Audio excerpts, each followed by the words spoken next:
요한복음 3장 22절, 요한복음 3장 22절 말씀부터 30절까지 말씀을 보겠습니다.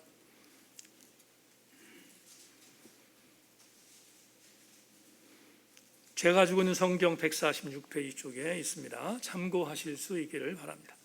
제가 봉독합니다. 그 후에 예수께서 제자들과 유대 땅으로 가서 거기 함께 유하시며 세례를 베푸시더라. 요한도 시알렘 가까운 에논에서 세례를 베푸니 거기 물이 많음이라. 그러므로 사람들이 와서 세례를 받더라.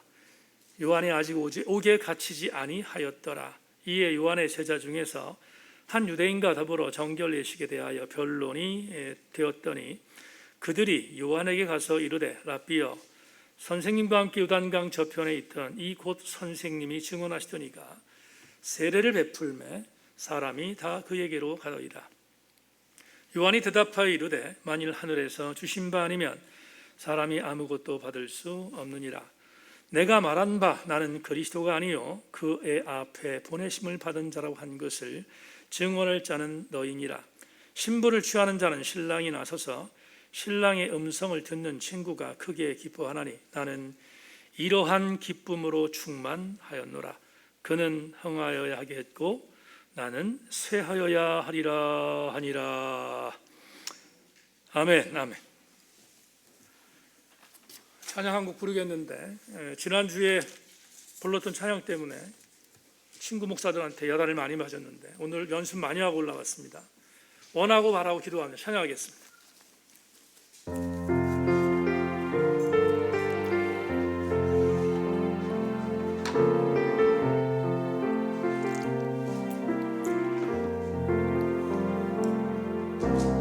이 세상을 살아가는 동안에 나의 의지할 수 없으니 기도하고 낙심하지 말 것에 주께서 참 소망이 되심이라.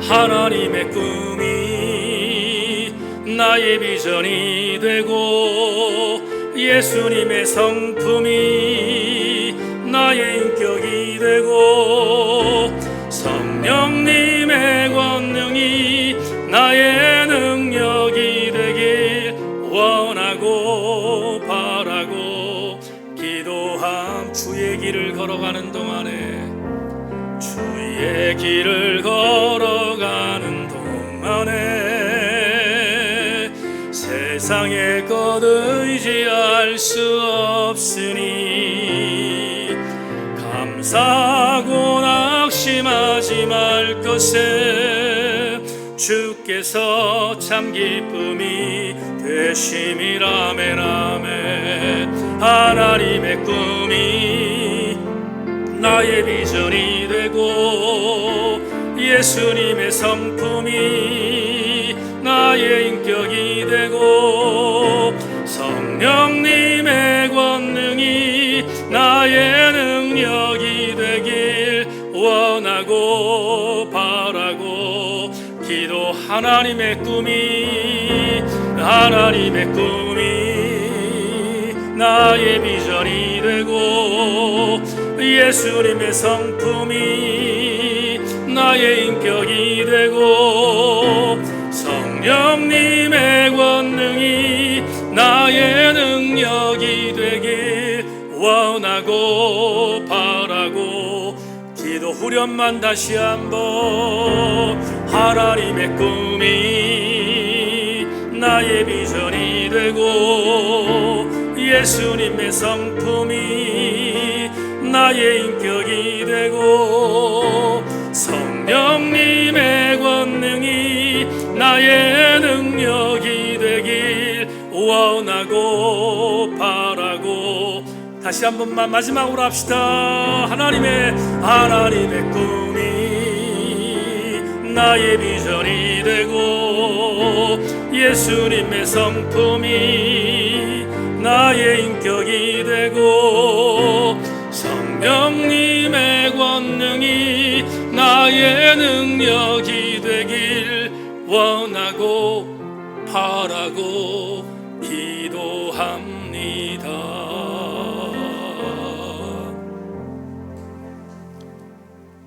아멘. 하나님 말씀을 듣고 나면 이 찬양의 가사가 우리들의 신앙 고백이 되어지도록 인도해 주시기를 원합니다.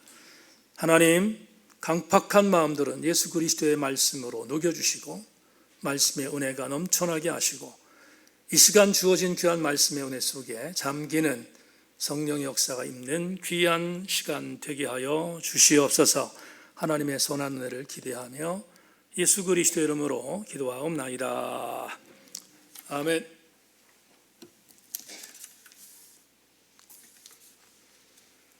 생각하는 그리스도인이란 제목을 갖고 말씀의 은혜를 나누겠습니다. 지금 사순절을 보내고 있기 때문에 새벽 예배 때 복음서를 계속해서 나누던 나눔을 좀 중단하고 한국 샬렘 영성 훈련원에서 배부한 나눔 묵상집을 갖고 함께 지금 은혜를 나누고 있습니다. 지난 주일날 함께 보았던 한 글이 너무 은혜로워서 새벽 예배 때 20명 내지 25명 정도 예배를 드리기 때문에 전교우들이 이 글을 그냥 지나칠 수 있을 것 같아서 한 번 더 우리 교우들과 함께 제가 은혜 받았던 한 문장, 시를 여러분과 함께 나누기를 원합니다. 17세기 독일의 시인이었던 앙겔루스 실레시우스의 시어를 여러분들에게 읽어드리겠습니다. 그리스도 베들레헴의 천번을 나신들 그대 안에 나시지 않으면 그대 영혼 의지할 데 없으리. 골고다 언덕 위의 십자가 아무리 바라본들 그대 마음속에 세워지지 않으면 그 십자가 헛되고 헛되리. 지난 주간에 이 시인을 만났습니다. 저는 사실은 앙겔루스 실레시우스가 누군지 잘 몰랐는데 자료를 찾아보니까 17세기 독일의 시인이었다 하는 것을 알게 되었습니다. 지난 주간에 이 문장, 이 시어를 만났을 때 가슴이 좀 뜨거워지는 그런 은혜가 있었습니다. 여러분 지금 이 시를 들으시면 어떤 생각하셨습니까? 그냥 시입니까? 그럴 리가 없습니다. 이 시는 대단한 신앙 고백이 담겨져 있습니다. 앙겔루스 실레시우스가 이 정도의 고백을 할 수 있었다면 분명한 사실은 이 시인은 그냥 시를 쓴 것이 아니고 대단히 엄청난 신앙의 소유자이다 하는 것을 알게 됩니다. 어떤 신앙이었겠습니까? 오늘 설교 제목, 생각하는 신앙입니다. 여러분 정말 그렇지 않겠습니까? 예수 그리스도께서 천번을 나신들 내 안에 나지 않는데 무슨 의미가 있겠고, 예수 그리스도의 십자가가 세워졌는데 내 심령 안에 세워지지 않으면 그게 무슨 의미가 있겠습니까? 정말 맞는 말입니다. 이 정도의 신앙적인 깊이를 가지려면 생각하지 않으면 안 되는 그런 분명한 전제가 있을 것입니다. 로마서 8장 18절 아주 유명한 구절이죠. 생각하건대 현재의 고난은 장차 우리에게 나타날 영광과는 비교할 수 없다 라는 이 구절, 두 가지 의미를 바울이 얘기하죠. 바울은 로마 교회에 이 편지를 보내면서 적어도 이 고백을 할 수 있었던 것은 두 가지를 전제합니다. 첫째, 마지막 날 끝날 심판이 있겠구나. 반드시 하나님께서 카운터링 하시겠구나 하는 것을 믿는 것이요. 그걸 믿기 때문에 지금 당하는 현재의 고난이 장차 나타날 영광과는 비교할 수 없다고 생각한 것입니다. 두 번째 의미가 생각하건대라는 이 단어죠. 헬라어 로기조마의 해석이죠. 생각하는 것입니다. 머리로 생각하고 가슴으로 생각하는 것입니다. 생각하니까 이런 일이 있다, 이렇게 고백하는 것이죠. 그렇다면 또 한 가지 공통점이 보이는데, 사도 바울도 역시 생각하는 하나님의 사람이었다 하는 것을 알게 됩니다. 여러분, 누가 가볍습니까?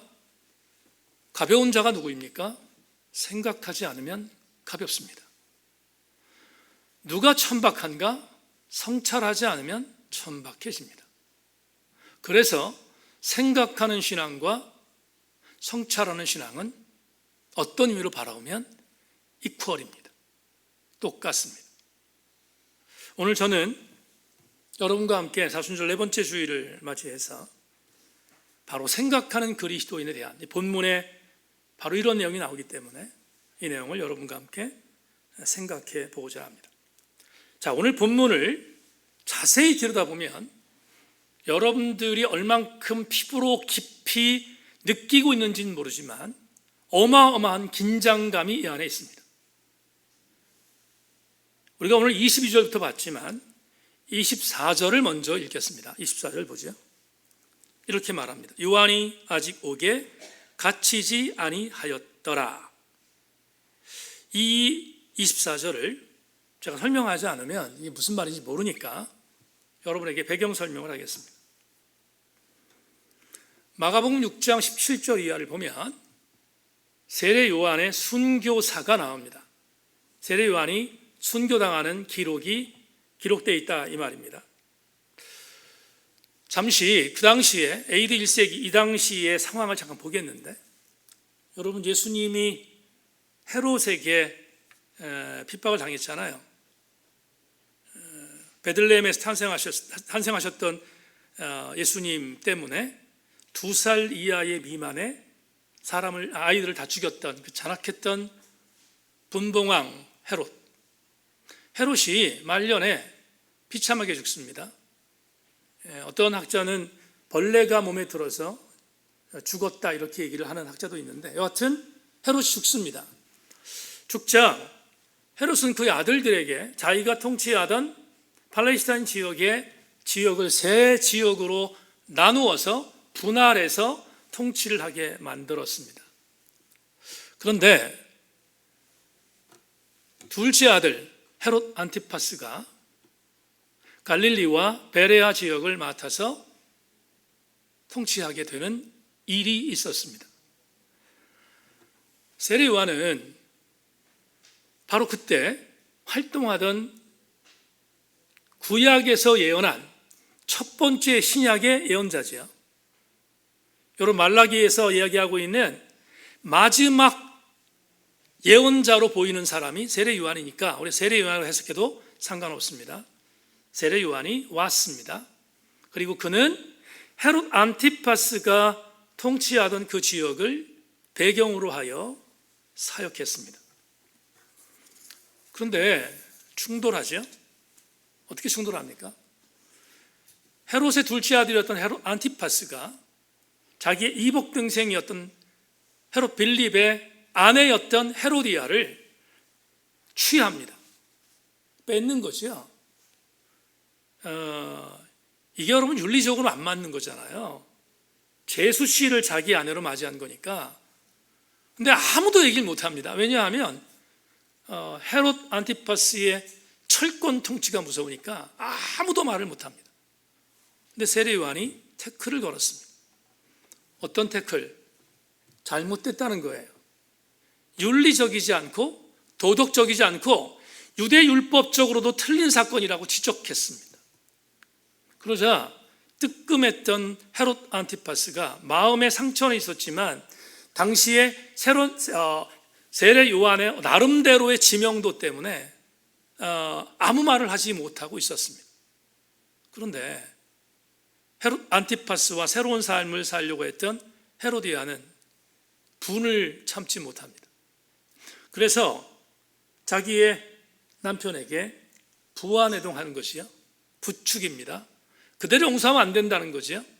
그래서 자기의 남편 헤롯 안티파스에게 헤로디아가 세례 요한을 구금하자고 이야기합니다. 그래서 결국 베레아 지역에 있는 마케루스라는 감옥에 구금됩니다. 여기까지는 괜찮았는데 우리가 이미 조금 전에 얘기했던 마가복음 6장에 있는 말씀을 보면 헤롯 안티파스 생일날 헤로디아가 흉계를 품습니다. 자기의 딸을 춤추게 해서 자기 남편의 마음을 홀리죠. 그리고 무엇이든지 원하는 대로 들어줄 것이라고 하는 그런 이야기에 세례 요한의 목을 달라고 합니다. 결국 세례 요한은 헤롯 안티파스의 생일날 순교를 당하는 기사를 우리는 너무 잘 알고 있습니다. 그런데 오늘 요한복음 3장 24절에서 여러분에게 읽어드렸던 아직은 요한이 오게 갇히지 않았다 이렇게 말했으니까 오늘 배경은 이런 걸 전제하는 거죠. 세례 요한이 순교당하기 이전 사건입니다. 이전 사건이란 말은 다른 말로 표현하면 세례 요한이 그만큼 활동하고 있었던 전성기 시대였다는 사실을 전제합니다. 오늘 본문은 세례 요한이 대단히 활동적으로 활동하던 전성기 시대인 것을 전제하는 것이 오늘 본문입니다. 그런데 긴장감이 생겼습니다. 어떤 긴장감인가? 이제 여러분에게 22절과 23절 읽어드리겠습니다. 따라오십시오. 그 후에 예수께서 제자들과 유대 땅으로 가서 거기 함께 유하시며 세례를 베푸시더라. 요한도 샬렘 가까운 에논에서 세례를 베푸니 거기 물이 많음이라.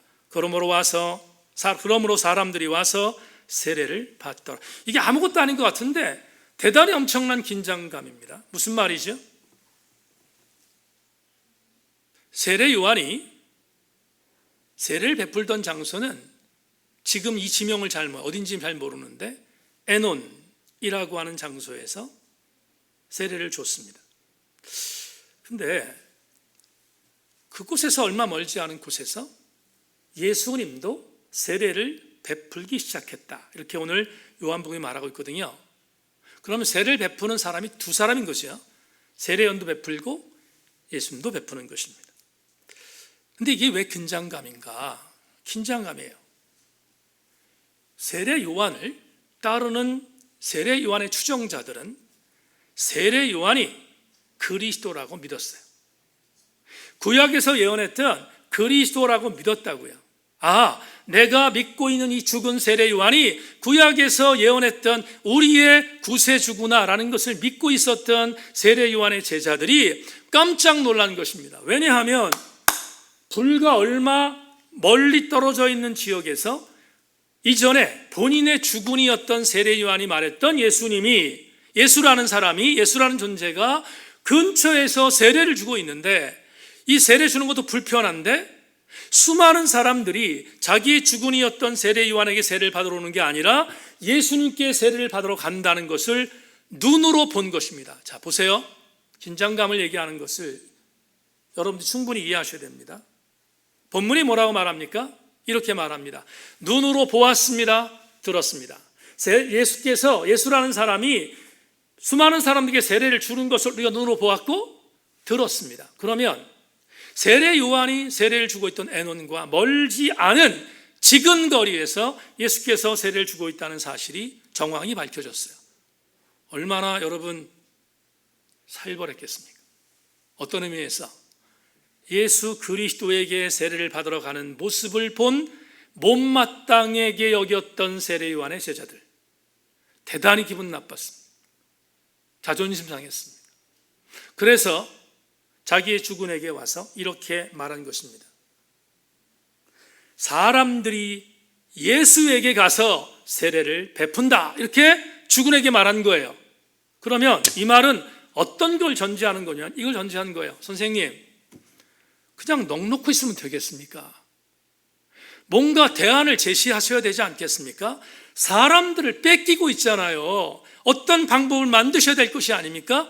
그런 의미가 오늘 본문에 있는 26절에 나와 있어요. 26절 볼까요? 그들이 요한에게 가서 이르되 라삐여, 선생님과 함께 요단강 저편에 있던 이 곧 선생님이 증언하시던 이가 세례를 베풀매. 이 말이 여러분 굉장히 기분 나쁜 말이죠. 사람들이 다 그에게로 가더이다. 뺏기고 있는 거예요. 중심이 이제 옮겨지고 있다 이 말이죠. 그러니까 뭔가 대책을 만들라는 것입니다. 자, 세례 요한의 제자들이 왜 기분 나빴는지를 세 가지로 말씀드리겠습니다. 첫째, 세례 요한과 예수님은 비교 대상이 아니라고 믿었기 때문입니다. 무슨 말인가 하면, 여러분, 세례 요한의 출신 성분은 아버지가 누구예요? 일부 예배 때는 대답을 했는데, 세례 요한의 아버지는 샤가랴예요. 샤가랴는 아비야라고 하는 제사장의 후손입니다. 아비야가 누군가? 아비야는 모세 형이었던 아론의 8대 손이에요. 그러면 제사장 지파의 정통 계보가 샤가라입니다. 다른 말로 표현하면 당시 샤가라는 유대인들의 최고의 제사장 그룹에 있었던 사람이었습니다. 이 당시에는 세습됐으니까 세례 요한도 마땅히 제사장 그룹에 있는, 여러분 옛날 신라 시대로 말하면 진골이요 성골 출신이었다 이 말이에요. 그 정도로 세례 요한은 엄청난 출신 성분이 있습니다. 그런데 비교가 될 사람을 비교해야지. 예수님 어디서 자랐습니까? 나사렛에서 자랐어요. 그의 아버지는 뭐 하는 사람이에요? 목수예요. 나사렛 지역에서 태어난 것도 자란 것도 굉장히 정말 비천한 그룹이라고 보는데, 당시 AD 1세기의 목수는 하층 계급이었거든요. 하층 계급의 아버지의 일을 이어받았다면 예수도 마찬가지 하층민입니다.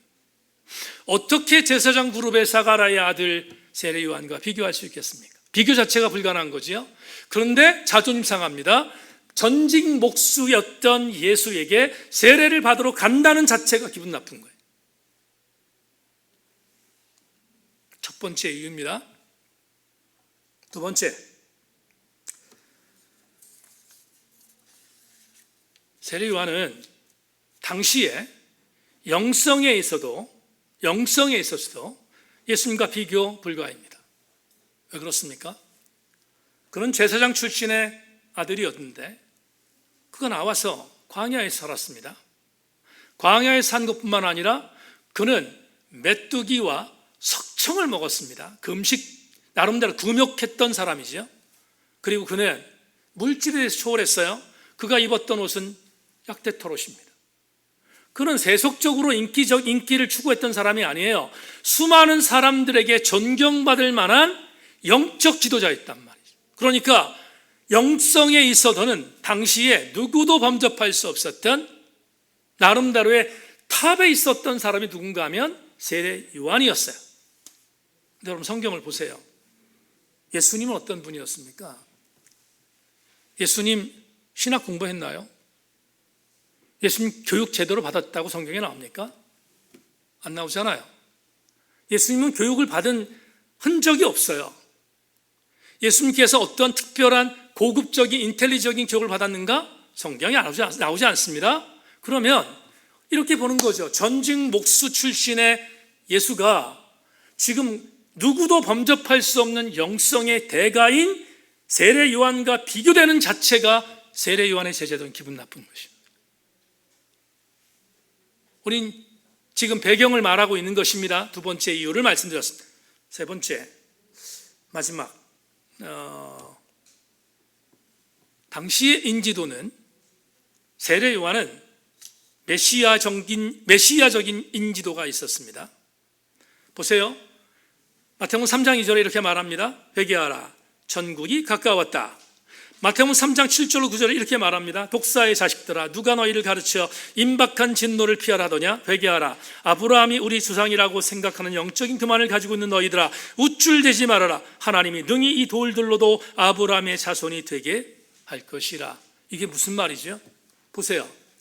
예수님께서 세례 요한이 죽은 뒤에, 세례 요한이 순교당한 뒤에 첫 번째로 공생애에서 외쳤던 일성이 뭐냐 하면 회개하라 천국이 가까웠느니라입니다. 예수님께서 맨 처음에 하셨던 말씀은 세례 요한의 말을 인용했어요. 잘 따라오십시오. 세례 요한의 말을 인용했다고요. 두 번째, 아까 말씀드렸던 것처럼 독사의 자식들아라고 유대인들, 유대 종교 지도를 막 질타할 때 썼던 단어 독사의 자식들아도 예수님께서 마태복음 23장에 보면 바리새인들과 서기관과 종교 지도를 향하여 외칠 때 독사의 자식이라고 말했거든요. 이것도 세례 요한의 말을 인용한 것입니다. 그러면 이런 생각이 드는 거죠. 권위가 누구한테 있어요? 아무도 모르는 사람은 예수님이 세례 요한의 말을 차용했으니까 영적 권위는 당연히 세례 요한에게 있지 않겠습니까? 그리고 사실이 그랬어요. 사실이 세례 요한의 권위를 당시 예수님이 따라잡을 수 없었다 이 말이죠. 세속적인 인기도는 예수님이 공생애를 시작하시면서 수많은 치유를 하시기 전까지 세례 요한의 인기도에 절대로 범접할 수 없는 그런 수준이었다. 그렇다면 세 번째의 내용을 보더라도 세례 요한의 제자들은 기분 나쁠 수밖에 없습니다. 자존심 긁었습니다. 그러니 세례 요한의 제자들이 세례에게 와서 말하는 게 마땅하죠. 선생님, 사람 뺏기고 있는데 뭔가 방법을 만드셔야 되지 않겠습니까? 라고 요구한 것입니다. 그러면 세례 요한은 리더로서 방법을 제시해야 합니다. 그래? 뺏기고 있네?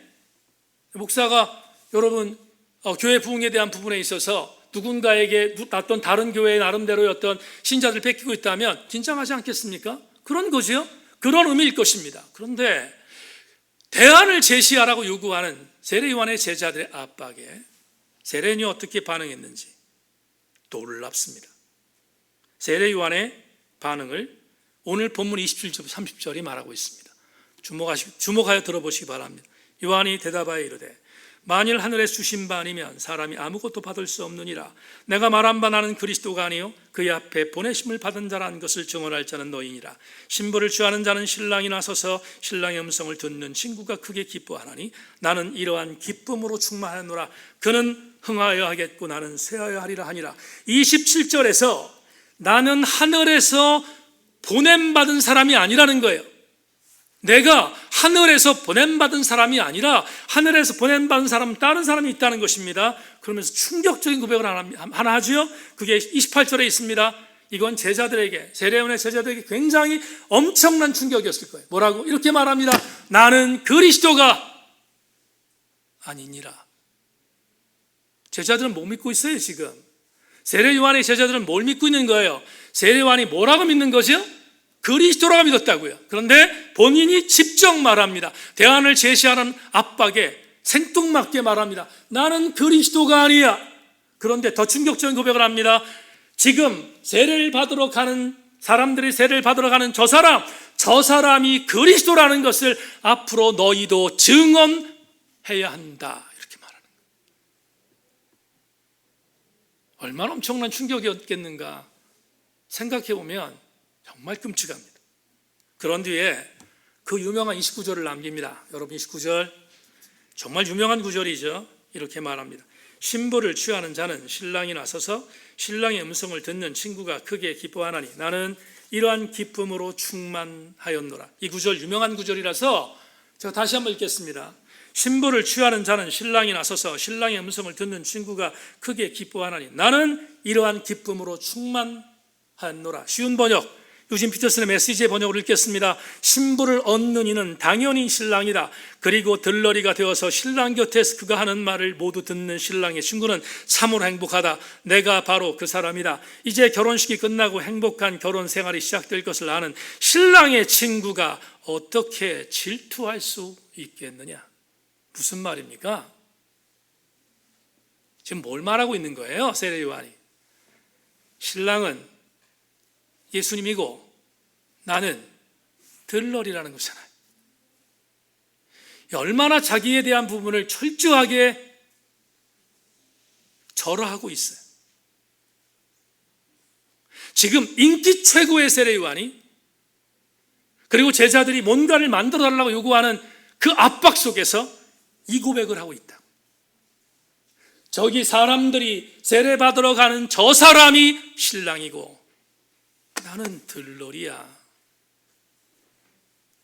들러리가 신랑이 주목받는다고 질투해서 되겠는가?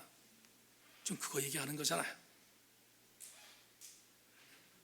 그런 뒤에 이제 설계 마지막 오늘 30절은 주제절입니다. 이 구절은 여러분 너무 잘 아시는 구절이니까 또 강조해도 과언이 아니라고 생각합니다.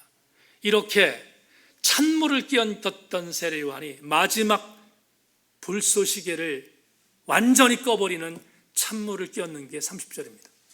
30절 뭐라고 되어 있습니까? 그는 흥하여야 하겠고 나는 쇠하여야 하리라 하니라.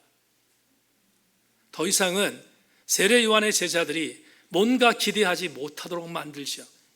여러분, 그는 흥하여야 하겠고 나는 쇠하여야 하리라라고 하는 이 구절을 영어 성경 New Living Translation이라는 성경에서 이렇게 썼어요. 이렇게 그는 반드시 더욱더 커져야 하며 예수님은 반드시 더욱더 커져야 하며 나 세례 요한은 반드시 더욱더 작아져야 한다. 여기 조동사 must가 보입니까? must는 무슨 뜻입니까? 반드시 뭐뭐 해야 한다는 당위성의 조동사예요. 그럴 가능성을 말하는 게 아니라 반드시 그렇게 돼야 한다는 거예요. 나는 작아져야 되고 예수님은 커져야 한다는 것입니다. 얼마나 엄청난 자기인식입니까? 세례 요한의 얼마나 무시무시한 자기인식인가. 이렇게 고백했던 세례 요한, 예수님께서 나중에 보상하시죠. 이 엄청난 신앙인이었던 세례 요한을 향하여 예수님이 보상해 주십니다. 마태복음 11장 11절 내가 진실로 너희에게 말하노니 여자가 낳은 자 중에 세례 요한보다 큰 이가 일어난 일이 없도다. 이렇게 말합니다. 극찬입니다.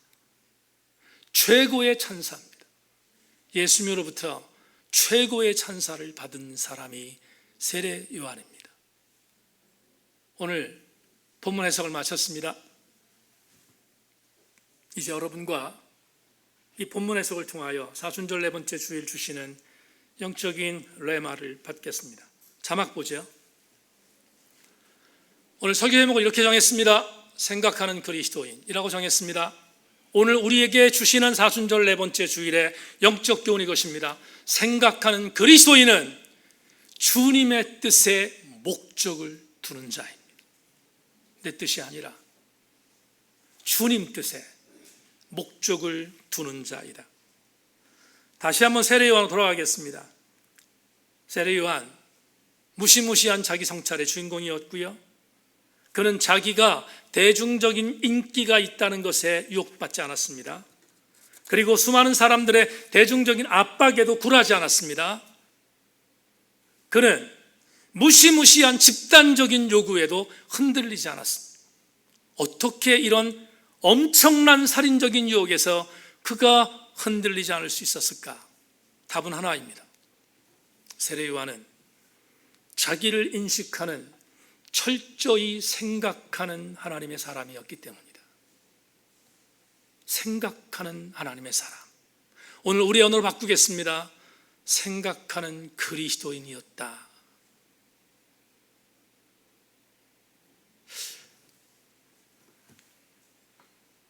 강상중 교수라고 있습니다. 일본에서 태어났는데 공부를 잘했습니다. 그래서 한국인임에도 불구하고 도쿄대학의 정교수로 된 최초의 사람입니다. 근데 이 강상중 교수가 고민하는 힘이라는 책에서 자기의 인생에 대한 것들을 논하는 게 있어요. 그런데 이 강상중이라고 하는 이 교수는 태어나서 강상중 이름으로 학교를 다니지 않았어요. 그는 제1한국인임에도 불구하고 한국인에 대한 부분에 있어서의 나름대로 일본의 차별 이런 것들이 굉장히 불편해서 그는 자기 이름을 나가노 데치오라는 이름으로 활동했습니다. 공부했고요. 학교에서 나가노 대치오로 그는 살았지, 지금 그는 한국말을 잘 못해요. 한국 사람에도 불구하고 한국말을 못할 정도로 그는 철저하게 일본화되어 있는 사람입니다. 그런데 이 나가노 대치오, 이 강상중 박사가 이 고민하는 힘이란 책에서 한 기가 막힌 사건을 소개합니다. 그 사건을 여러분에게 알려드립니다. 내가 대학에 들어가 교황 과목인 자연과학개론의 첫 수업을 출석했을 때 이런 일이 있었습니다. 출석을 부른 다음 교수는 나는 자네들의 출석을 불렀다. 이제 수업에 나오지 않아도 돼. 1년 동안 집에서 틀어박혀서 생각하고 오도록 하라. 여러분, 이 가능한 일입니까? 지금 대학에서 강의하는 교수들이 1년 동안 수업 안 한다고 하면 잘리겠지요. 근데 이 당시에 일본은 가능했던 것 같습니다. 첫 번째 수업 들어갔는데 교수가 말했습니다. 출석 안 부를 테니까, 이제 다 불렀으니까 수업 나오지 마. 집에 가서 생각하는 삶을 살아라. 이렇게 말한 거예요. 굉장히 충격을 받은 것입니다. 강 박사가 엄청 충격을 받았습니다. 그는 나가노 대치오라는 이름을 갖고 살았지만 한국인이라는 것을 알고 있었기 때문에 정체성의 혼란 가지고 굉장히 많이 힘들어했었는데 이 사건이 자기를 뒤집어 놨습니다.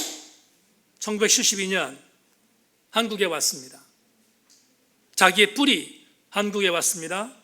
한국에서 한국의 대한 인식을 체험했습니다. 그리고 돌아갔습니다.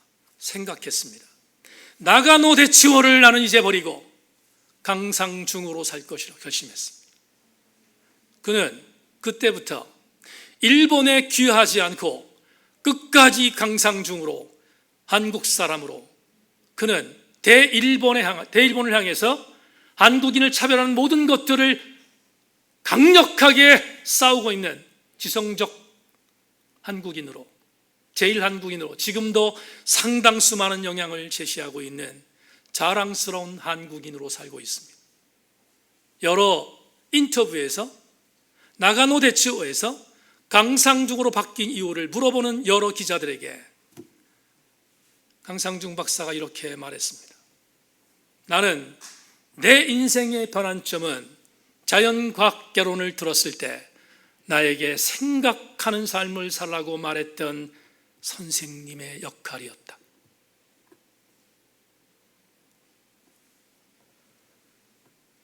여러분, 세상 사람들도 생각할 때 이깁니다. 그리고 판세를 바꿉니다. 생각하는 사람은 건드릴 수 없습니다. 생각하는 사람은 정말로 위대한 일을 행할 수 있는 사람이기 때문입니다. 하물며 예수 그리스도인이 생각하지 않는다면 어찌 그게 예수 그리스도인일 수 있겠습니까? 예수님도 전생에 생각하는 성찰의 삶을 사셨기에 가장 높은 보좌를 버리시고 이 땅에 오셨고, 세례 요한은 앞날에 창창했던 자기의 모든 세속적인 영광을 초기와 같이 버리고 예수 그리스도께서 극찬한 하나님의 사람으로 살 수 있었던 이유는 그는 철저히 생각하는 하나님의 사람이었기 때문이지 않겠습니까?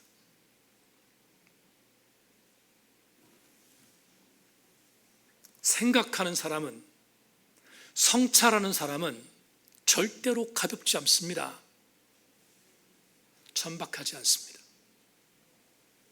생각하는 그리스도인은